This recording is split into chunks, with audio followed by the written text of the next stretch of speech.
beautiful. She's elegant. She looks like she was born to royalty. I mean, she really stands out as being a great, not only a beauty, but a very elegant woman.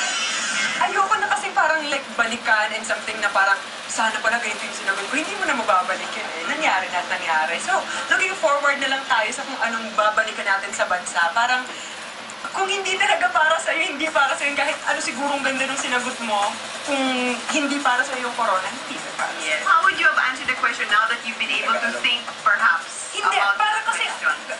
yung question was something mistake na nangyari sa buhay, na ginawa mo or nangyari sa buhay mo. Parang wala talaga akong maisip na mistake na ginawa ko. And parang ako kasi very positive person. Kung ano man yung mga nangyayari sa akin, parang tinitake ko yun as something na magta-turn into something positive.